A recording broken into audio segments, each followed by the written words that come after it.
সব প্রাইমারিতে গিয়ে কপি করেন, সিস্টেম থেকে এসএনটিপি সব প্রাইমারিতে গিয়ে কপি করেন, করছেন?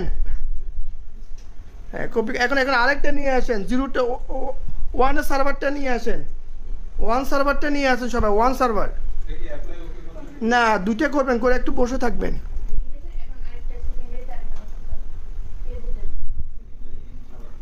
এনটিপি করছেন? সেকেন্ডে দেওয়ার পর শুধু অ্যাপ্লাই দিবেন, ওকে দিবেন না। দেখেন ঘটনাটা কি ঘটে অ্যাপ্লাই দেওয়ার পর। অ্যাপ্লাই দেন, শুধু অ্যাপ্লাই দিলে দেখেন ঘটনাটা কি ঘটে। দেন অ্যাপ্লাই দেন, দেখেন অ্যাপ্লাই দেওয়ার পর পরে দুটো কিন্তু আইপি অ্যাড্রেস চলে আসছে, ঠিক আছে? 2টা আইপি অ্যাড্রেস চলে আসছে না? তার মানে আমি দিলাম সার্ভার, আসলো কি আইপি, আসলো কি কারণে আসলো জানেন? ডিএনএস এর কারণে। কি কারণে আসছে? ওই যে ডিএনএস অটোমেটিকলি কি করছে, একটা ডাটাবেস মেনটেন করে সে আইপির আন্ডারে কি করছে, নামের আন্ডারে আইপিটাকে নিয়ে আসছে। কথা কি বুঝছেন কি বুঝেন নাই? এখন এই সার্ভারটা আমাদেরকে এখন দেখেন, তো এটা হচ্ছে আমাদের কি ম্যাক স্ট্যাটিকের পি থেকে এআরপিতে যাবেন। দেখেন আমরা যেভাবে করতেছি আইপি থেকে সবাই এআরপিতে যাব, গেছি। এখন দেখেন ম্যাকগুলো সবার কাছে আছে না, দেখেন তো সবাই ম্যাক পাইছেন? লেখেন কি লেখা আছে, ডিসির উপরে রাখলে কি দেখায় দেখেন তো, ডাইনামিক কমপ্লিট দেখাবে। ডাইনামিক কি দেখাবে? কমপ্লিট দেখাবে। সো ডাইনামিক কমপ্লিট দেখালে বুঝতে হবে আমার এটা এখন স্ট্যাটিক করা নেই। কি করা নেই?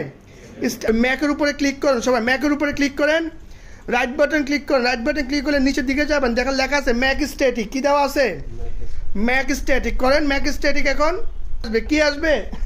সি চলে আসে। মানে কি দেখুন তো কি লেখা, সির উপরে ক্লিক করলে কার্সনটা রাখলে কি লেখা আসবে দেখেন, কমপ্লিট। কি লেখা আসছে? তার মানে এখন আমার ইন্টারফেসে ক্লিক করেন, করছি। এখন ল্যান্ডটাকে ডাবল ক্লিক করবো সবাই, ল্যান্ডটাকে ডাবল ক্লিক করবো। ডাবল ক্লিক করার পর দেখেন ওই যে এআরপির ভিতরে এনাবেল আছে, কি আছে? এনাবেল আছে না? এই এনাবেলটাকে আমরা কি করে দিব? অ্যাপ্লাই, যখন রিপ্লাই অনলি দিব, দেখেন ঘটনাটা কি ঘটতেছে। আপনাকে নেটওয়ার্ক থেকে কিন্তু বের করে দিচ্ছে, দেখছেন তো? নিউ গেট এ ম্যাক দেখেন, ঠিক আছে দিচ্ছেন, ওকে।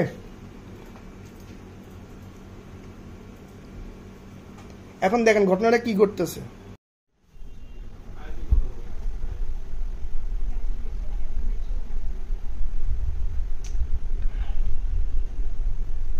গ্রাফ হয়েছে সবার, মাইক্রোটিকের গ্রাফ কিন্তু আপনি এভাবে করে করে কিন্তু আপনার কাস্টমার সবার কিন্তু স্যাটিসফ্যাকশনটা কিন্তু আপনার নিজের কাছে, নিজে কনফিগার করতে না পারলে কিন্তু ঝামেলা।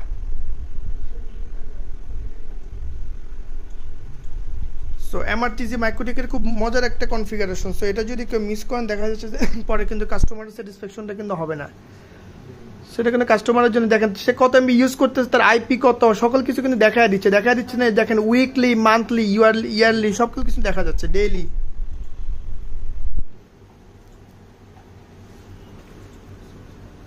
সবার হয়েছে এমআরটিজি? মাইক্রোটিক আসলে রিয়েল ডিভাইসে কাজ না করলে এই জিনিসটা বোঝা যায় না, মজা পাওয়া যায় না।